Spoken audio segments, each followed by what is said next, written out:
Welcome, welcome. My name is Michelle Panizio. I am the Chief Revenue Officer of Founder Made. I work directly with our brand and resource partner community to connect them with the resources they need, making these sessions incredibly special for me and for all of you listeners. I love getting your notes, so keep them coming. For those Power Hour and Summit regulars out there, welcome back. For those of you who are joining us for the first time, thank you for being here. We love having you. Founder Made's mission is to help best-in-class brands build through direct access to distribution, financing, media, and rockstar resource partners. Think of these as a workshop where you can ask your hardest questions and get them answered directly from the top experts in the industry. So as a quick pro tip, to maximize your experience, take advantage of the chat that's down below. So you'll see it on the little Zoom section. Those chats will be answered by the speakers throughout the day or throughout the session today. We will also leave some time at the end, depending on how the conversation's going, to come back. So if your questions weren't answered, that's when they can come. So just keep them coming. Also, of course, we'll be giving handles at the end for you to get in touch with the speakers. Today's session is going to be led by Shannon Atwell. Shannon is the Associate Director of Retention Marketing at Noticed. Shannon, are you there? Yes, I am. Awesome. Shannon, I'm going to let you take it from here. Thank you so much. Really excited to hear all about what today has to offer. Yeah, absolutely. Thank you. So today we're going to be chatting through a few key topics. The first one is online versus brick and mortar, especially as people are starting to shop outside of online again. Retention best practices, and then loyalty programming and subscriptions. So before we get started, we have awesome speakers today. I'm going to hand it over to them to introduce themselves, starting with Barbara. Hi, I'm Barb Paldas. I'm the founder of Codex Beauty. I'm a PhD who comes from the biotech world, started about 3 years ago, and still navigating beauty, especially beauty online. That's awesome. Bernard. Hey, my name is Bernard Law, and I'm the co-founder and CEO of Kind Laundry. So our company's mission is to eliminate single-use plastic jugs that's caused by a lot of traditional liquid and powder detergent by providing a complete zero-waste detergent sheet. And also another benefit is that the ingredients are also healthier and safer for use as well. Awesome. And then Kevin. Hey everyone, I am the CEO, otherwise known as the self-proclaimed Chief Eternal Optimist over at Noon Hydration. So I guess there's an inner beauty to this one. The problem we're trying to solve is, there's a chronically dehydrated society, and we started with the athlete, and now we're trying to get everyone to just drink more water. So we'll do that as best as we can, and hopefully share some learnings with you today. Yeah, I feel especially called out as somebody who is also perpetually dehydrated, so I need to work on that. The funny thing is, the best when you can do for your skin, we can't compensate for that.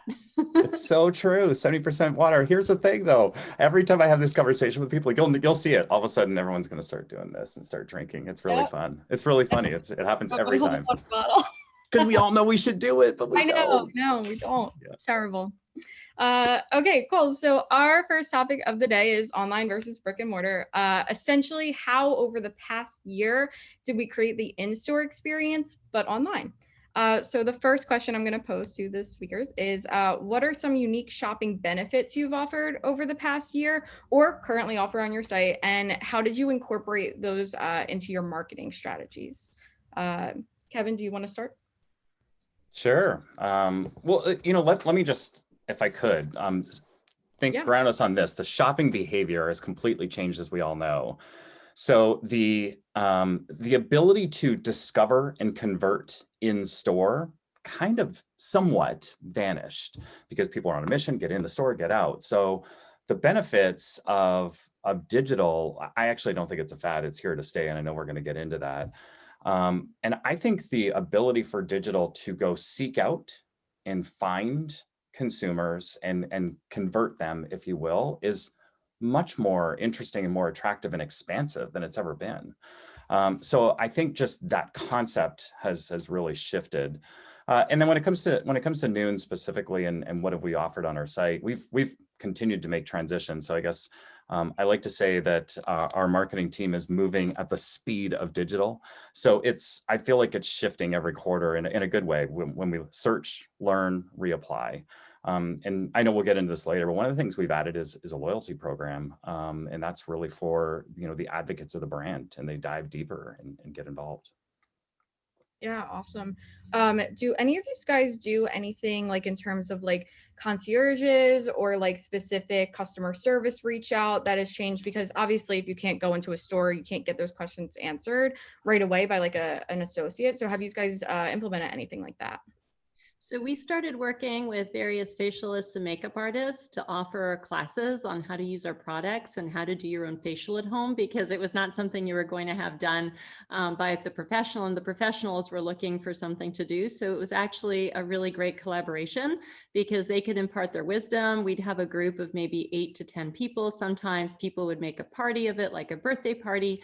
And that allow us to start really educating people on in-depth about the products and asking questions in real time. So it was almost like an in-store experience, but at home. Yeah, that's super cool. I love that. I think too, one of the things, and this is a question later, but I think it's going to come up naturally, is just word of mouth is still so important to like get the word out there. So activities and like things like that end up bringing more people in, and then people talk about it and they share it. So I'm going to actually pose a question that's going to come up later, which is how do you get people to involve their friends in your brand and like actually participate in referring friends? Yeah, so for us, I think by offering some sort of discount for their friends and family. So for us, like we have an app that works on our back end on Shopify.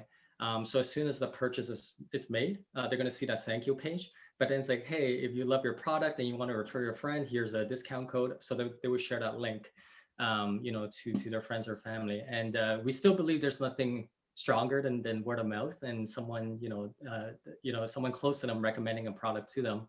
As well as we also have inserts. So when we send the package out directly to customers, there's also a referral there as well. So, but yeah, we truly believe there's just nothing stronger than that word of mouth. Absolutely.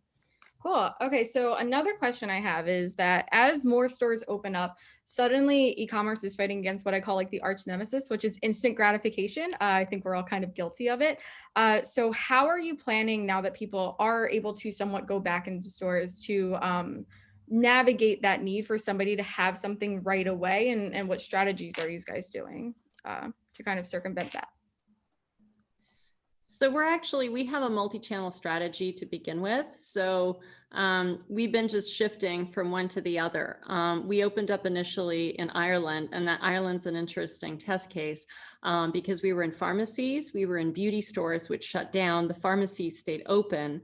And so we've been navigating this, and then all of a sudden the country would shut down for, 6 weeks and nothing would be open. And so we've been moving online to retail for the last year with kind of a week's notice when the Prime Minister goes on TV and goes, we're shutting the country down. And so we've been trying to have our influencers swipe up also to the stores online, share the wealth, swipe also to our website. And it's really through these unique programs with these makeup artists that we've been driving traffic to our store. So basically at the end of that, if they attend that, they get a discount code, they can purchase our products, they can get products recommended. So we kind of honestly have to work the balance, and it depends on each country. And I think with COVID, going on for at least another year on and off with the variants that are coming from Brazil and the UK, it's just going to be a balancing act. So I don't think I have a straight answer kind of, this is how we're mitigating for the retail. We're just kind of sitting on both chairs, trying to not to fall off. Yeah, no, that makes absolute sense. And then Kevin, I know you guys are available in retail stores. Can you just speak to like how you're also balancing that? Yeah, I think Barbara hit the nail on the head. It's a bit of a balance, right? So when I think, we hear omni-channel a lot, I kind of reframe that a little bit and call it omni experience. And digital is an extension of in-store. In-store can be an extension of digital. I would say this, if I could, is when I think about when I think about your question about the arch nemesis of instant gratification, although that I think that's life right now. I think digital has made that the case. I think the key here is focusing beyond the transaction. And so the instant gratification it's a little bit of a drug, and so we get addicted to that one. The key is, how do we build community, connection, belonging, and go and ladder up? I recognize that's a longer term play, and when you're starting up, that's a stressful conversation to have. But if you can keep that in mind, how do you create that? What's your sense of, right, using the why out there? What is the problem you're trying to solve, and connect people to beyond the product? I think is key. And the great thing here is digital, you can do that so much better than in store, unless a retailer gives you a lot of space, which doesn't happen very often. So I think there's a real advantage to telling the story, education, connection, belonging, community, that you just can't get in store, but you can get online. And by the way, we see that, by the way, in our portfolio. We have product lines that aren't doing as well in store, but are doing very well online, because we get the chance to educate people beyond just seeing that little tiny noon tube at shelf.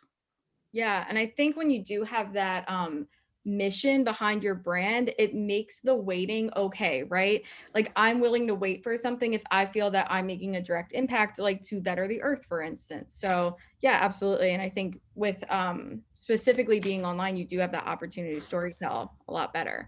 Although Amazon is almost instant gratification these days. They deliver so quickly. Yep. Oh, there's a question on here about Amazon for sure. Always. We have to talk about Amazon. We have to. Before we talk about Amazon, I do have one more question in this section. I'm going to pose it to Bernard, which is, somebody asked the question, if my brand is just getting into the e-com game, am I too late? Did I miss the boom? Thoughts on that? Yeah, sure. So in my opinion, I think we haven't even hit the boom yet. There's just so many new technologies still on the horizon. You're looking at VR technology that's coming in soon, and also AI, right? Even the demographics. So during this pandemic, I know a lot of people have shifted to online purchasing. So now the baby boomers are starting to, get accounts online. I know even my mom just started her PayPal for the first time to pay for stuff online. The millennials is actually I believe the core buying power besides the baby boomers. So there's more and more people going online to purchase now. So at Kind Laundry, actually for our company specifically, we actually just launched in August of 2020, right in the middle of the pandemic. So that wasn't that even long ago. And we actually sold out in our first month of launch. So I don't think there's a better time than now, especially, there's more even new payment gateways that's available to merchants now. There's just so many new technologies coming in. I would say though, like if I started e-commerce the same way I did 3 years ago, and if I was to compete with someone that started e-commerce, 6 months ago, and I haven't changed my strategy at all, I would probably fall behind someone that just started e-commerce 6 months ago, right? So my final thought to that is that I think you really just got to continue to educate yourself about the different tools and platforms, and just pay attention to trends on the e-commerce space, and that's how you really get ahead of the game. Yeah, absolutely agree. Start now. It's not too late.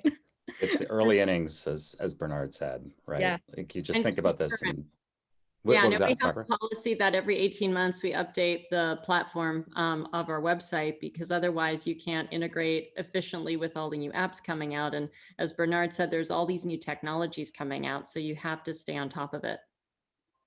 Yeah, if you think about the adoption of e-commerce sales, this is a statistic that is in my head. I could be a little bit off, but it's directionally right. Just for perspective, folks, it's in the last 10 years prior to the pandemic, we were increasing e-commerce sales something like 1% a year, which was a really strong trajectory.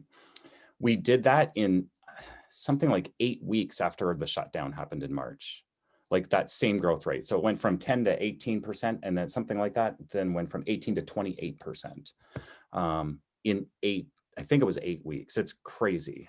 So early innings, back to Bernard's point, this is just getting started, and people are used to shopping on DTC sites unlike anything else in the past, and they're just starting to get used to it. So it's exciting time. Yeah, and specifically even what Bernard mentioned, like there's more people who weren't really participating in online shopping that are coming into this space now. So it's growing. Okay, I will just shoot out a reminder to everybody. If you have any questions, feel free to drop them into the chat and we can filter them in throughout the conversation. I'm going to move on to the next topic, which is my absolute favorite topic, which is customer retention.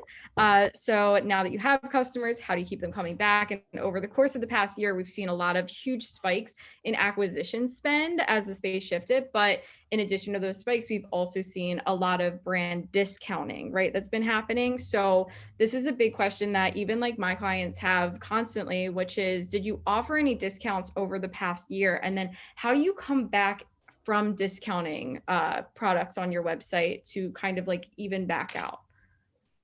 Do you guys have any advice for people who've done that? So we've seen a tremendous amount of discounting in beauty. Christmas started at the end of September and October, and those sales kept running literally through Christmas Day. And the discounts kept getting deeper and deeper. And we've seen discounts on online platforms that we've never seen before, like 30, 35, 40% in beauty. And so that I would say is a little difficult to recover from. So I think there are a lot of brands who've kept the discounting strategy up. And then we end up getting questions from customers about, well, if so-and-so is discounting, why aren't you? And we're trying to now create bundles with more value. And actually, rather than just purely discounting, increase our AOV. So people are getting a value package. They are definitely getting a discount overall, but then we're using that to grow our business and introduce people to complementary products, or we'll introduce a small size with the big size. So we're trying to move away from discounting to more, there are free things, but they actually have additional value for trying out products. I think that's excellent advice. Bernard, Kevin, do you have any advice in this on this question? Yeah, so for us, we try not to, and this is all debatable, but we try not to give any discounts to our because we believe that we don't want to train our customers to always look for that discount. And I think that's a very hard problem to fix, in the long run, when you try to get all your existing customers to buy at a regular price again. So for us, we only give discounts to first-time customers that's trying us for the first time. And also here and there, we'll give exclusive deals to our email list. So another way we would do it is, we would send emails out to our specific segments. So if we notice you bought, product X, hey, did you know you can pair it up with product Y as well? And if you want to try product Y for the first time, here's a discount. So there's a lot of ways around it, but we tend not to, always give a different discounts every single week to get more sales in. Yeah, no, I like the idea, especially of just like cross-selling. Exactly what you said is that I think once you have somebody and they've purchased something, to be able to give like a small discount to get that second purchase or that third purchase, like that's a moment when you can put a discount that isn't going to like kill you at the like front end of things when you're actively getting customers on discounts too. Shannon, I just have one philosophical thing for people to think about, which kind of builds on what Barbara and Bernard were saying, is this. So a little bit old school for folks here, but there's, the basic 4 Ps of marketing. And so if you want to think about it that way, price is the easiest of the 4 Ps to do. It is the easiest. You can pull that trigger at any point, right? And it will likely give you an injection of revenue and sales. That's positive, that's good. But it clearly isn't sustainable. Because it's the easiest thing to do, anyone can do it. And if I'm just thinking of an example, let me give you a really big retailer example. Walmart, as we know, back in 80s, dominant 90s, the biggest retailer I still think today. Regardless, big retailer, low cost operator, they are the best. It is their value proposition is to offer the best value. So what does Target do? Target says, let me compete with you on price. That didn't work. So then Target goes back to what they're good at, really good marketers. And then they've kind of dabbled back and forth. Point is, figure out your value proposition, what you're good at. If you're a low cost operator, be like Walmart, go for it. go for it. But that's very few can do that. You have to have control of your whole supply chain to be able to manage that. So yeah, I think the advice the other two had on the panel here is super smart. And I just thought I'd step back with just a philosophical: price is easy, you can do it, but careful, it's a bit of a drug. And I think to what Kevin was saying, the other P's are place, like how your product is available. So that's kind of what we're talking about online. And I just wanted to add that sometimes we just offer free shipping. It's again, not a discount, but or free next day shipping or some kind of perk like that, so they can get it earlier. Because I agree, it's not just about price, there's promotion, and also just really educating about the value of the product. That's the hardest P for us. Yeah, I will offer up this piece of advice of something I've seen work as well, just to everyone, which is that if you offer like free shipping just all the time or some sort of shipping discount all the time, put it in an email and make it like a promotion, because even though it's happening all the time, people sometimes just don't even realize it's happening. So if you put it in front of them, they're like, oh, wow, I didn't know this was happening. So they convert on it thinking it's a promotion, but it's actually just happening all the time. So just something I've seen work over and over again. All right, and now we're going to get into this beast of a question, which is Amazon. I knew it would come back up. We all knew it was coming up. So how are you guys currently staying competitive with Amazon, specifically dealing with international sellers who might charge lower prices? And then on top of that, Amazon's shipping speed that they have now. Yeah, so in my personal opinion, Amazon is not what it was before, a few years ago. I think, like to your question, there's a lot of international sellers on there right now, and everybody seems to be very price driven. So it's like whoever can drive the price the lowest wins the game. So in a way, that's actually an advantage to people that's building a brand outside of Amazon. Because I think Amazon customers are buying on Amazon now for very practical reasons. So for example, like if I'm looking for like a phone charger cable and I just need something quick, I'll go on Amazon and buy it. But there's not a lot of emotional purchase involved in that journey.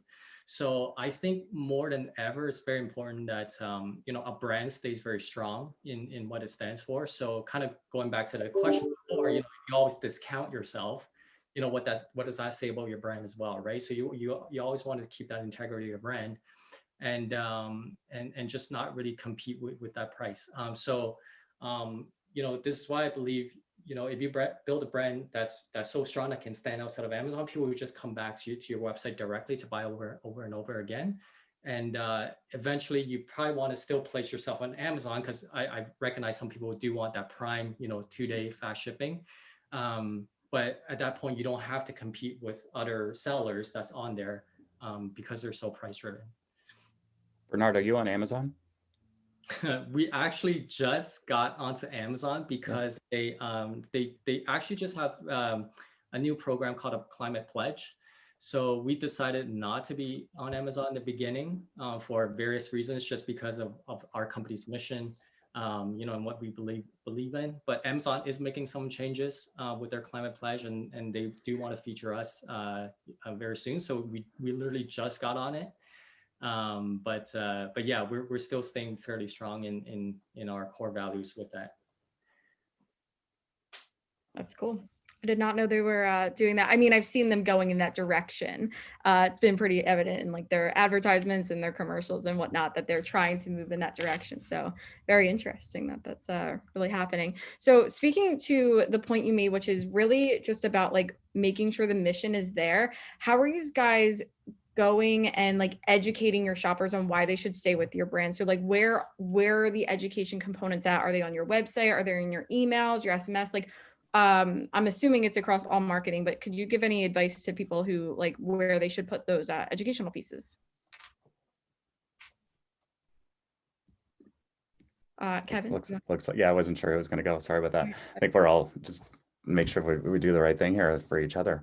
I think it's about, personal connection, one-to-one dialogue here, right? How do you use your first party data and tailor that messaging as personally to that consumer as possible? And I think when I'm thinking about this world specifically of DTC, So, this is going to lead to things like retention marketing. And if you can, I think of Bernard, I'm thinking about, startup scenario where you're going here and you're like, I may not have depth on that one on the people front, but make sure you're dedicating at least mind space on retention. And how do you dedicate somebody or dedicate time space, mind space on it? Because it's very different from acquisition.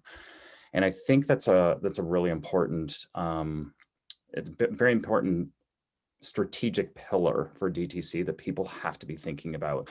And honestly, we've only just started to really truly dedicate that in the last 6 months at Noon. We weren't thinking as in depth on retention prior to this. And I think that's where you can get to your education. You can get to peeling back the onion and really helping people understand what your product's about and why you exist. Yeah, now specifically, what kind of, you just mentioned that you're really starting to dive into retention. Can you just elaborate on some of the things you might have introduced over the past year, like different programs? Yeah, well, one of the programs that is not new, but it continues to evolve and expand, that at least people in the industry where Noon is, we're pretty well known for, is our ambassador program. You can see that tight connection. I keep using the word community, and you'll see that happen over and over again. I'm kind of a broken record internally. How are we building community and sense of belonging? So I think that's really important, because that group, how do you treat them and make them feel like VIPs? And then that ambassador group then starts talking about why we exist, and they spread the good word of Noon, if you will, and the change we're trying to make in the world. So I think that's one that has worked really well for us. And today it's over 16,000 ambassadors, to just give some perspective.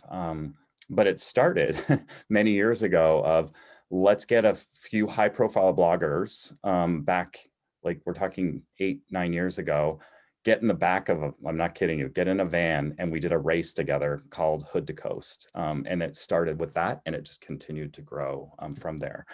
The other thing is, how do you link it back to lifestyle? So I think what's consistent among us three is we're really trying to not impress everyone, but impress upon everyone that think lifestyle brand, think emotional connection. What is the problem you're trying to solve? Where do you have those shared values, and how do you connect on that? And that's where we've done that. So the loyalty program is different from subscription. Subscription is very transactional, which is important, but loyalty is about an emotional connection, and I belong to something. And that's something that we put in place in 2020 that is really starting to gain some traction. Yeah, so somebody actually asked in the chat, Morgan asked, what ambassador platform do you currently use? So I think we'll probably end up talking a little bit about tech here too.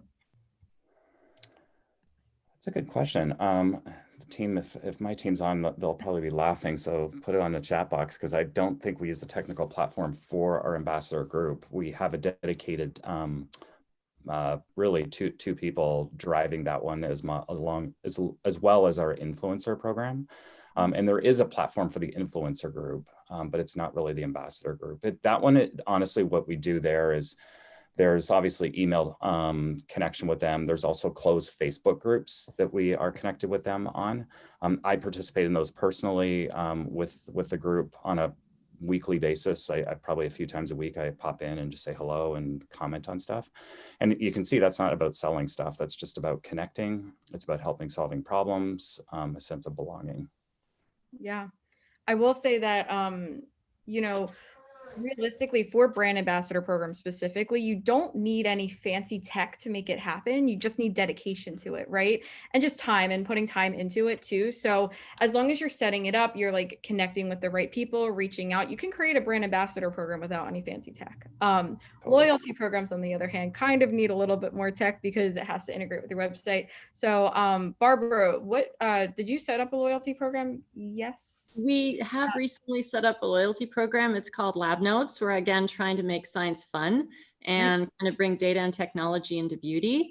and educate people. And so people can interact with the lab notes, and then they can take actions. You know, they can either refer people, they can, and for every action you take, you basically get points. So it's a little bit like you don't necessarily have to just buy products to get points. Like if you leave a review, you get points. If you refer a friend, you get points. If you send us, you know, offline comments about something more detailed, or you give us kind of products you want to have in the future, or you talk to us about your skin issues or your concerns, you get points. So everything, it's really about rewarding people for engaging with us, because time is precious and they don't have to do that. And so we want to make them feel like we appreciate their time and their commitment. Obviously, you know, if you're a repeat customer, the more often times you buy the same product, the more points you accumulate. So it's kind of cumulative. We want to reward those who are the most loyal the most. So it's a new experiment. So we're going to see how it goes. That's so cool. That's awesome. And then I guess, do you guys have any specific, like obviously retention goes beyond email and SMS. There's lots of other sources. We mentioned Facebook groups, we mentioned loyalty programs. Do you guys have any other specific retention channels, or maybe channels that aren't retention, but you use for retention, that are your preferred, like apps? For instance, I know like reviews, for instance, like Yotpo has reviews, or loyalty programs like Swell. Do you guys have any preferred tech partners that you work with? So we use Impact for our ambassadors. We use Yotpo for our reviews. We try to integrate everything. There's usually overlap between all these different platforms as well, which it's fun to kind of sort through and try to optimize them for what they're really good at. I would say ultimately, and I think I'm echoing what Kevin and Bernard said, it's about the people in your company and how they interact with the customers. It's not necessarily the platform. The platform is a tool. It's how the people in your organization use those tools. Yep, absolutely. Yeah, and for us, we use a tool called Gorgeous. So it kind of links all your communications, whether that's Facebook, Instagram, any social media, emails, SMS. So it all groups it to this one dashboard and platform. And that way, actually, so if anybody or any customers messages us, we always can see it on that one dashboard. So there's, you know, our rule in the company is to get back to customers within like 6 hours. Less than 24 hours. So, but more importantly, though, I think it's also the psychology part of it. So the way you would communicate with the customers on Facebook should be very different than how you would on TikTok, right? So you always want to speak in the language that the person is on that platform. That way it makes it feel a lot more natural when you connect a brand to the person that's on the platform. And it just makes them feel more accepted into their community as well. Yeah. Awesome. Okay, so then another question I have specifically when we're talking about loyalty programs is, what kind of non-discount based rewards do you think are super effective? So for instance, if there's like one-on-one access to something, etc. What we do is early product launch. So if we're going to be launching a new product, then we have sampling programs. And so that allows people to try the products before sometimes they're even available, give us feedback before they're available. And it's almost like creating an online focus group for the product. And people love to give feedback and people love to be heard. So that's one of the things that we do. And then they get lab points for that. Nice. Do you guys have any advice for people who are in the very, very beginning stages of like loyalty, brand ambassador? Like, how do you first get people to participate? Like, what do you need to do in order to get people to adopt and buy into it? A thought on that one. And by the way, if I could, I'll build on that last question of effective ways. One of the things that Barbara answered, I'll build on what she said. We do things like double points days. If you have a retention program, that can be there. And then I think all of us have talked about, you know, cross-pollinating to different parts of your portfolio. So sampling with products can be another way of doing that's not discount based. So I just sort of give a couple of tactics that were in my head going, might help, might not. So when it comes to, loyalty programs, what if we flip the script a bit? Because here's the thing is, we think you need to become an advocate first, right? Then you'll enter into the loyalty program. I think leading with the loyalty program, it's possible you're going to get people in, but I think your likelihood of succeeding is a lot lower. So how do you get people into the product and the brand and, you know, and what you're selling? And then you start to kind of move forward.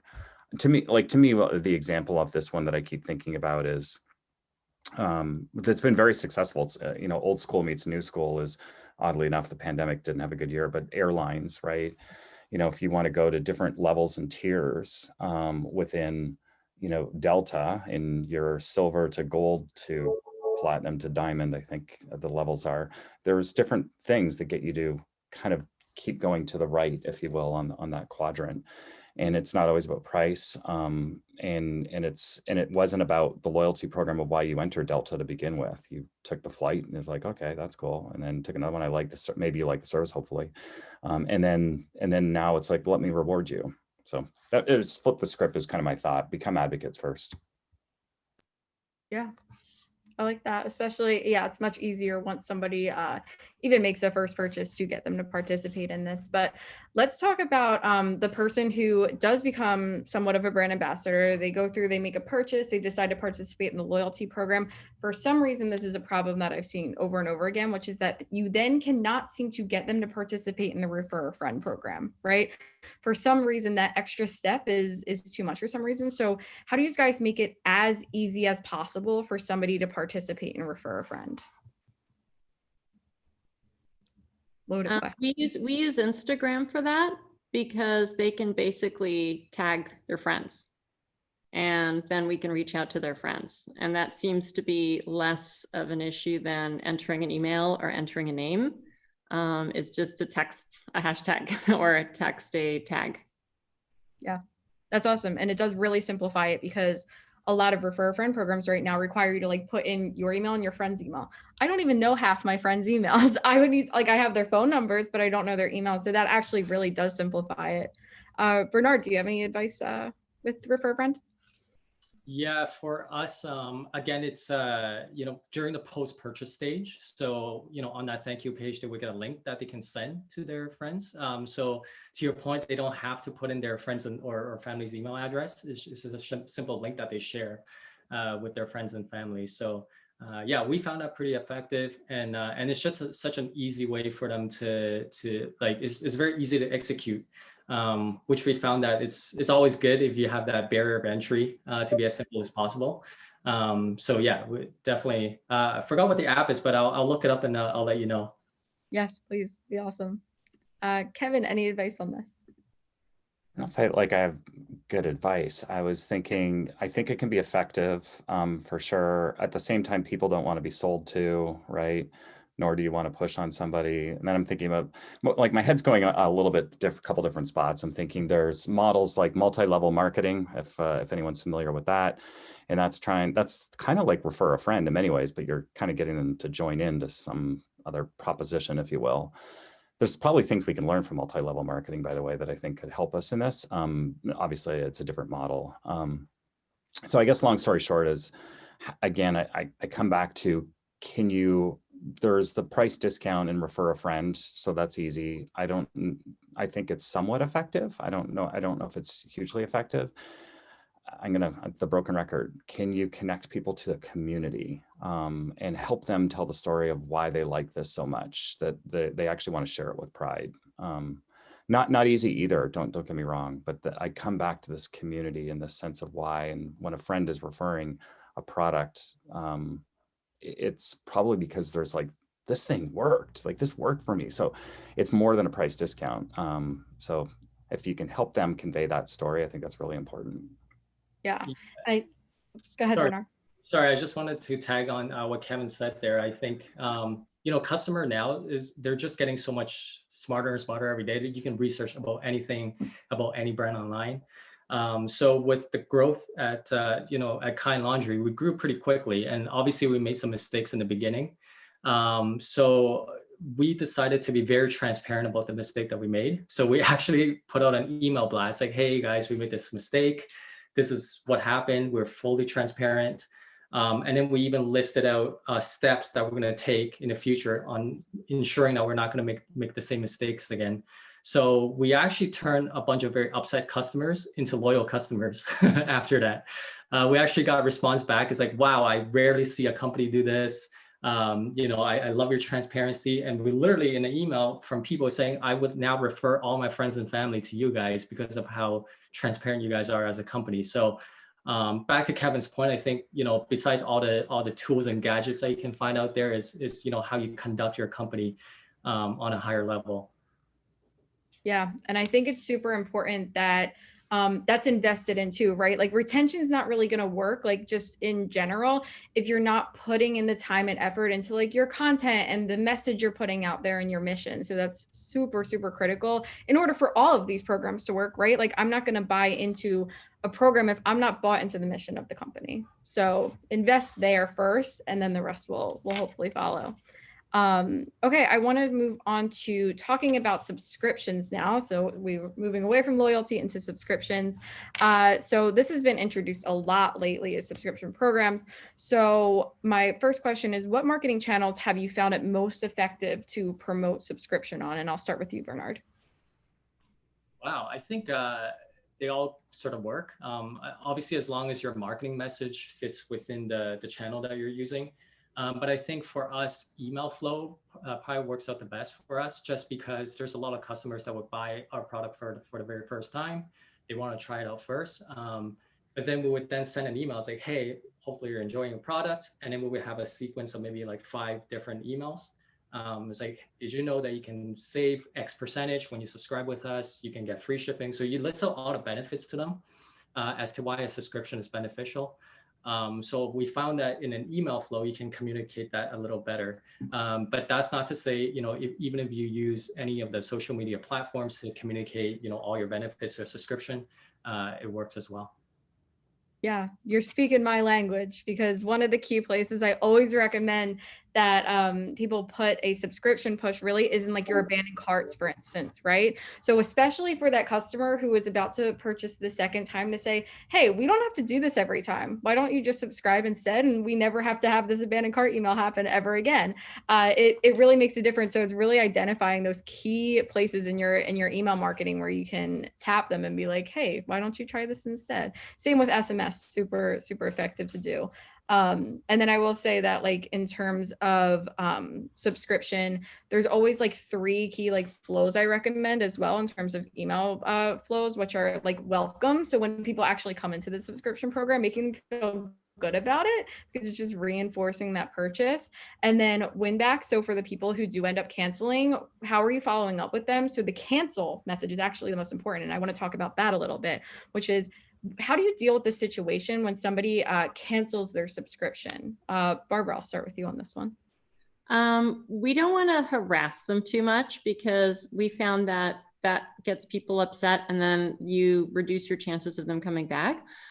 We just send them an email and then maybe a follow-up email a week later, just saying, is this something you really wanted to do? Are you sure? We give them a chance to kind of go back into the program with an easy click. And then if they say no, then we kind of check in within about a week and say, are you really sure you want to be doing this? And again, we make it very easy for them to say no. So if they've really made up their mind, they can click no and they're done and they're out, and we're not bothering them. And then we kind of put them into the retargeting bucket for later, like maybe a month later, to see how they're doing, or 2 months later. We're still trying to figure out the timing, because that does seem to impact kind of how people either cool off or change their mind, or if their financial situation changed as well. So with COVID, we've seen, it's been a struggle for a lot of people. And so we've introduced things like Afterpay, but that's not necessarily tied into the subscription program. So people who can buy it once and use the Afterpay can't necessarily participate in the subscription. So Kevin, have you seen that happen where people have like cut their subscriptions down over the past year? And how have you dealt with that? Meaning seeing our subscriptions decline? Was that the overarching message you just said? Yeah, it's have you seen subscriptions decline over the past year, just with like the financial changes and with the atmosphere, or have they increased maybe because of the boom in online shopping? Yeah, yeah. On the contrary, for us, it hasn't declined; it's actually increased. But maybe we're just a little more fortunate in that maybe our target consumer has kind of fared well through the pandemic a little bit better than maybe some of the others out there. That's possible.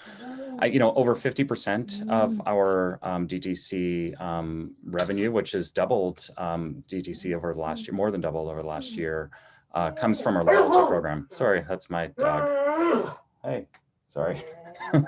I'll pause. I don't know why she's talking. I'll have to pause for a minute. No worries. The perks of working at home. I told my roommate if my cat starts meowing to just let him out of the room so he would stop. So no worries.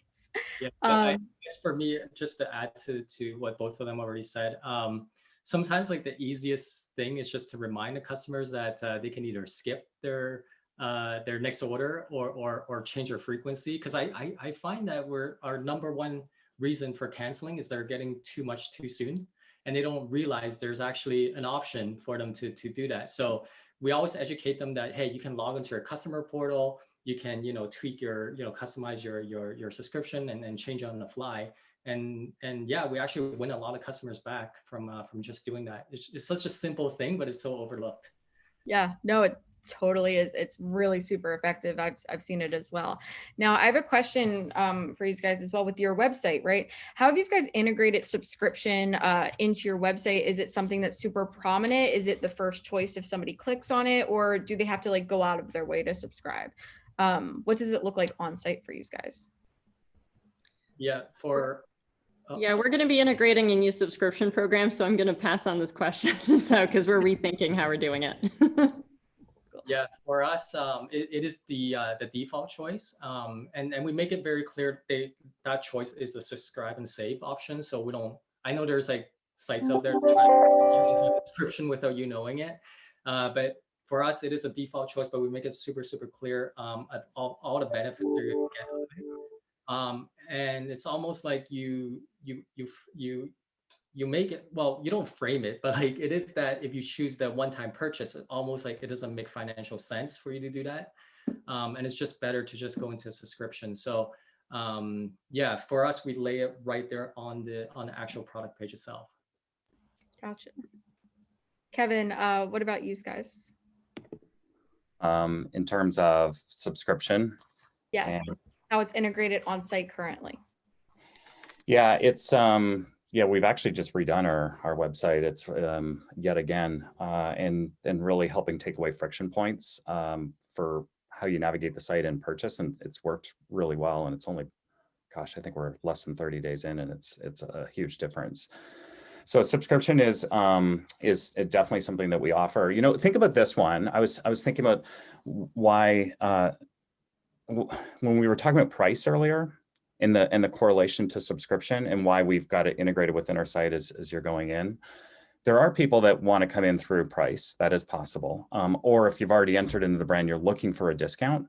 Well, here's a situation where, if you subscribe, you can get your deal anytime you want because it's a subscription. So we've integrated it at all steps of the way. Like I said before, you're more likely to tap into that after you've already purchased. And that's where we start to let people know.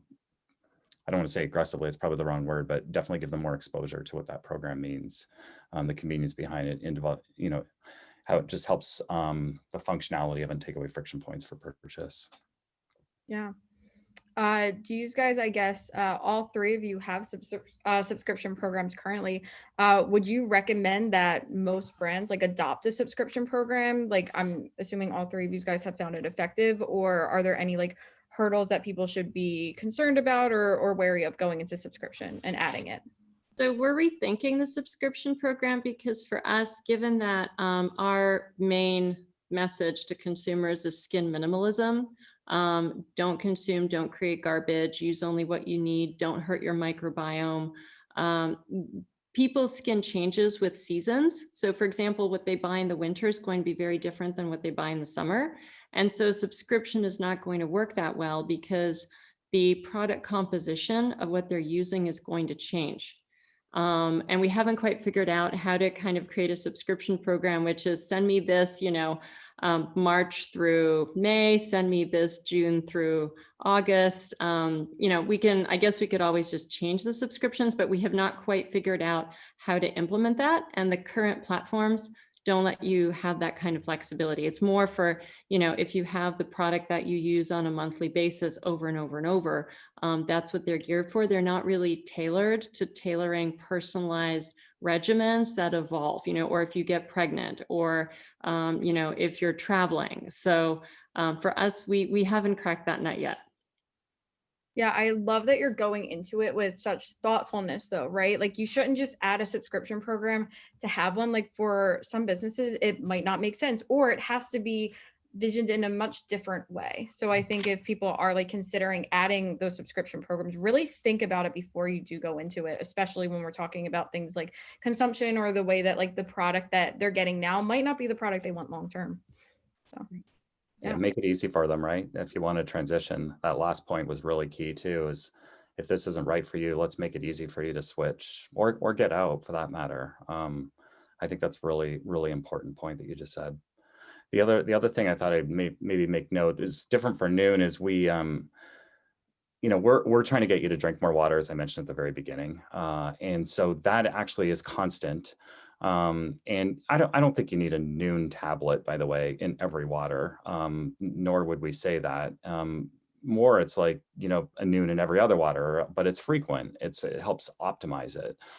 And I think the frequency of that for us is basically an evergreen all year round scenario of just getting people to drink more water. People think it's boring, right? People, I feel too full, so I don't drink enough, or I don't have the habit and I'm not in the habit of doing it, so I forget to do it. So we're trying to solve like those 3 different friction points. And I think subscription kind of helps us get there a little bit.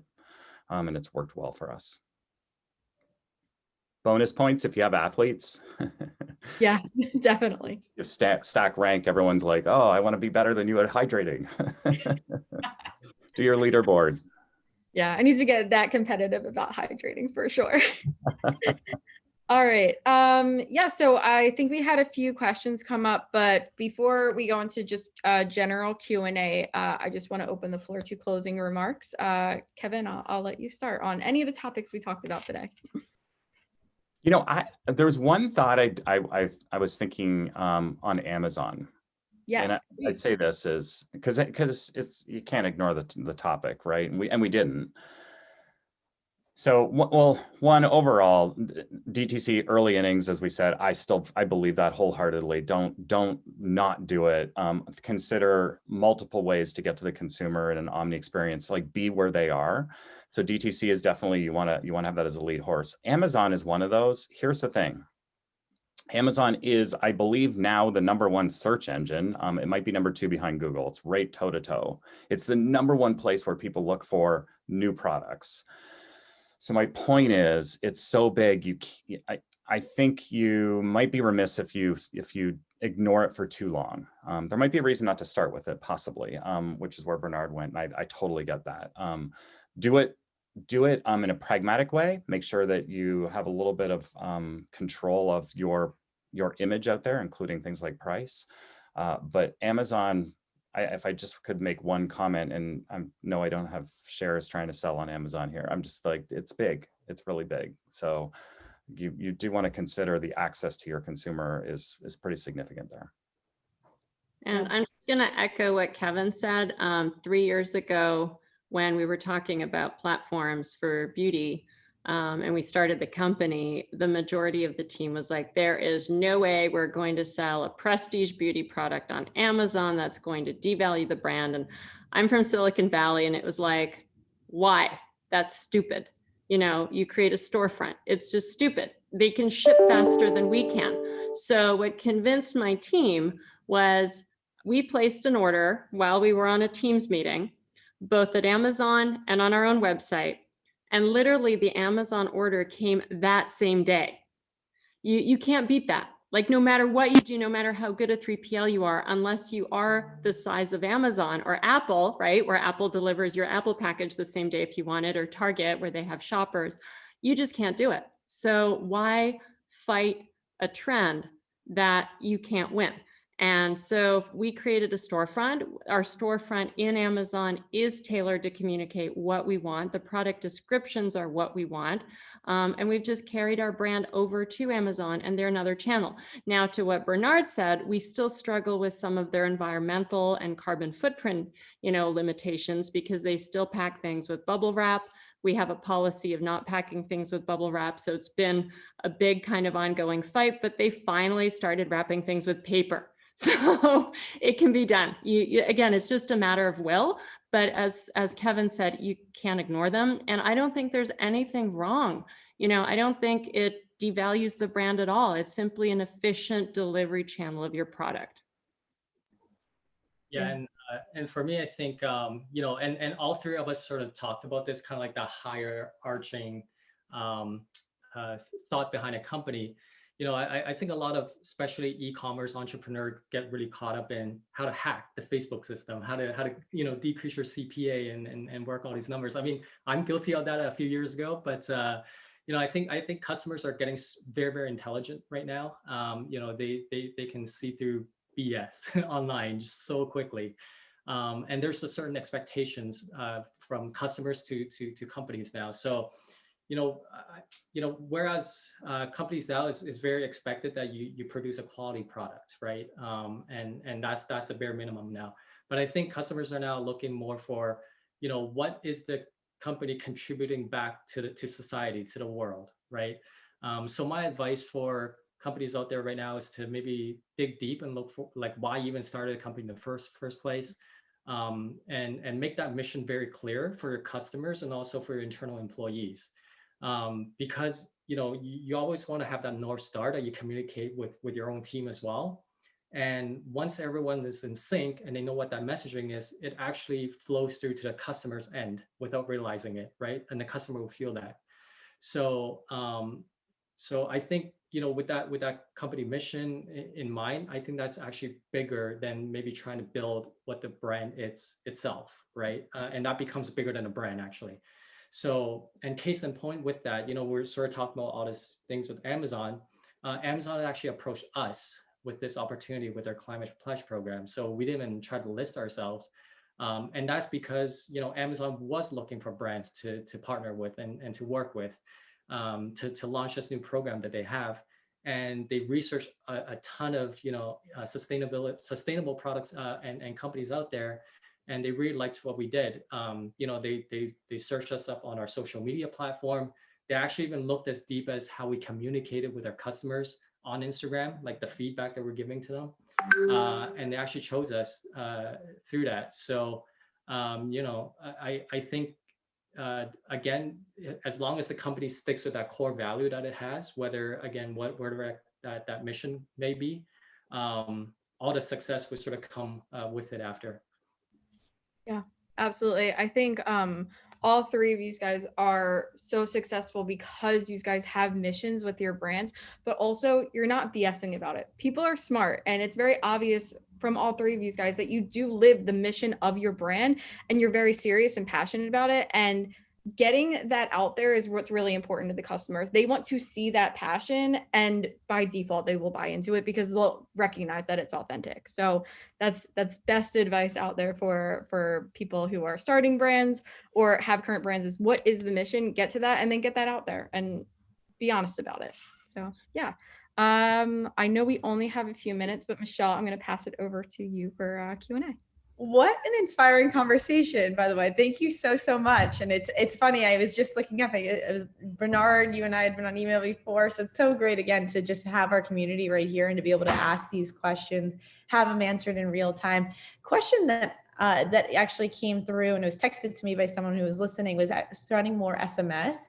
And if we have time for one more question, if you guys are open to it, on the notion of having direct conversation and being authentic and bringing your voice and bringing that inspiration and passion, how are you leveraging SMS to facilitate that?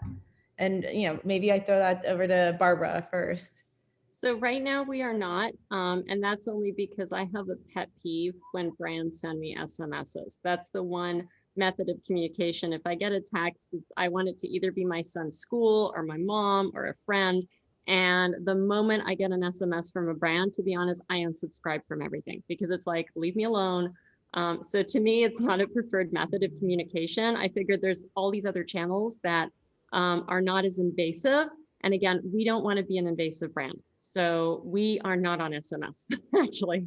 Yeah, it's interesting, right? I'd love to hear from Kevin too, because if you look at Dirty Lemon as an example, they were notably built on SMS. So it is an interesting channel. I'd be curious to know, Kevin, if you have any comments there. Gosh, I wish I had value to add. And I couldn't articulate myself any better than Barbara, but what she said is exactly like where we're at. We also, we're not doing the Dirty Lemon, I guess, approach. That's okay. Bernard, I know no pressure here. I was just curious, honestly. Yeah, for us, with our SMS list, people actually have to opt into it. So they're aware that they will be receiving marketing material from us. So we actually align it with our social calendar or content calendar, sorry. So whenever we have a message that goes out, so I'll give you an example. So recently we won the Best Eco-Friendly Laundry Detergent Award from Better Homes and Gardens. And that piece was going to be our content for a couple of weeks. So we actually scheduled that on email, but then we made sure all our other channels align with that messaging as well. So that was actually that SMS message that went out. People were excited. We actually got a couple of replies through SMS saying, wow, congratulations, like so excited for you guys. So it became like almost like a conversational channel for us, surprisingly.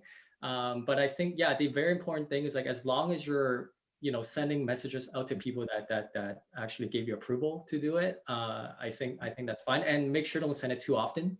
So I think with emails, you can do maybe like 3 a week max, but with SMS, you probably want to try to keep it once a week, if that. Back to Barbara's point, you don't want to bombard them and spam them with, on their phone because it's such a personal space for them. Yeah, what Bernard said too is 2 really critical points too is, one, if you are going to send out a text, make sure it's relevant. If it's not relevant to the customer, don't even bother sending it. Don't bother them with things. Like Bernard's example was great. And then in terms of that example as well, the better thing about that is really SMS is going to move from a communicating to the customer to a 2-way conversation platform. So just being aware of the changes in that space where it's going to become less of that, like, hey, here's a promotion, and more of a tool in order to communicate back and forth. And a lot of the current platforms are introducing that 2-way back and forth. So just keep an eye on that for sure. Very exciting. Okay, that was my last question. This wraps up our incredible Power Hour. I mean, you all are legends. Shannon, you did such a great job. Your energy was through the roof, so thank you. If you want to stay in touch with this team, please stay in touch with this team. Let me rephrase that. They are incredible at what they do. They are building incredible brands. Notice works with the best of the best, so please get in touch. The handles are listed right here. And then if we go over to the next slide, which I believe we have behind this, and by the way, if you didn't already see that, there are promo codes. We should follow up with that. We have some upcoming events. So if you like today's event, if you want more content like this, we have a D2C summit on financing and funding. That's Thursday, April 29th. So just around the corner. We have upcoming Power Hours. Our next one is May 5th. You'll be hearing retail reflections with Target accelerators. Wednesday, May 19th, optimizing operations with NutriFresh. And then Discovery Show at Home. Discovery Show at Home is literally the virtual reimagination of what some of you might have attended live in New York and LA with us. We're excited to get back to live. But in the meantime, we will be having that event. We will be sending boxes. You'll be hearing from legends in the food, beauty, and wellness space, as well as partners like Noticed, who will be educating us on the space. So please register, get in touch. We'll be sending out registration links after this. And with that, we are going to wrap. Thank you so much again for all of you for sharing your time, sharing your learnings. You guys are awesome. Really. Thank you so much. All right. Well, guys, it's a great conversation today. Have a good rest of the day. All right. That's it for our Power Hour. So in the future, see you next time. Bye.